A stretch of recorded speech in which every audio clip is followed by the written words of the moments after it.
We want a country where every child can grow up free of hunger, free of being bedless, free of not having the clothes that they need to go to school and to enjoy the entertainments of other people.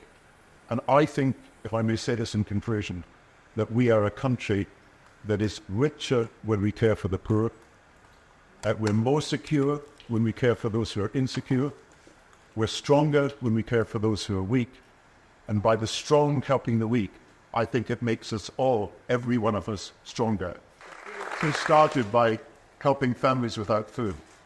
But there are homes without heating. There are bedrooms without beds. There are floors without floor covering. There are kitchens without cookers. There is so much poverty that I never thought I would ever see again in my lifetime, having grown up in an industrial town in the centre of Scotland.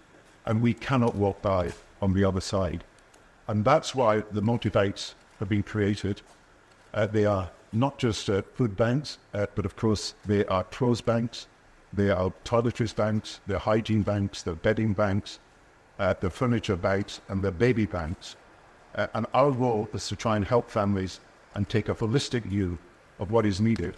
And that's what Charlotte is now combining the Felix Project on food with the multi-bank on non-food is now able to do. And I do want to start again by thanking all the charities that are part of this project. The time you give, the volunteering you do, the support you give, the difference you make. I want to thank you all for what you're doing. And I want to thank the companies. The first company to help us was Amazon. We've now got a list of companies, some of which are represented here today, and I thank you all for coming. Our latest that we've signed up is Ineos, and we are continuing to ask the companies to help us get basic goods like toothpaste and toothbrushes, toilet rolls and nappies, soap and shampoo and cleaning materials, because these are the goods that often fall off the shopping list when people have got very little money and can't even afford to buy food. So any company that's here that can help us, we will welcome you. Any charity or foundation that is able to give to make it possible for us in some cases to have to buy food, but at least do the logistics that are necessary to get things to people, we welcome what you're doing. And the basic idea is incredibly simple. There are companies who have surplus goods that people need, and there are charities who know the people who need them. Charities, social workers, teachers, doctors, GP, surgeries, and health visitors, these are all the people we work with, and anybody here who can link these two together with us, we will welcome your support at any time. And what we are really trying to do is build a partnership. I think we're at a turning point between a time when child poverty was rising dramatically to a time where we will see child poverty falling.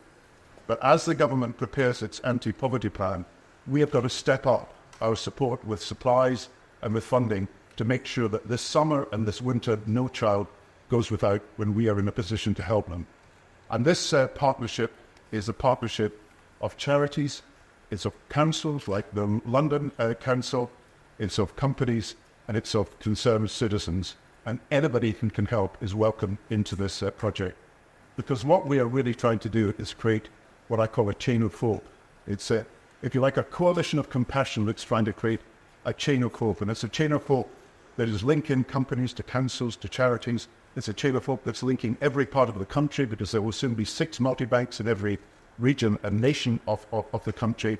But it's also a chain of hope that is connecting those who have to those who have not, that those that can offer support to those that need support, to those who have the potential to give to those people who are in need, to those that need help to fulfill their potential. And anything that you can do to support that will be most welcome in what we do. And basically, I think we're saying that we want a country where every child can grow up free of hunger, free of being bedless, free of not having the clothes that they need to go to school and to enjoy the entertainments of other people. And I think, if I may say this in conclusion, that we are a country that is richer when we care for the poor. We're more secure when we care for those who are insecure. We're stronger when we care for those who are weak. And by the strong helping the weak, I think it makes us all, every one of us, stronger. That's what we're trying to do. Thank you for everything that you're doing to help. And can I pass on to the warm-up speaker for John Bruton? Thank you.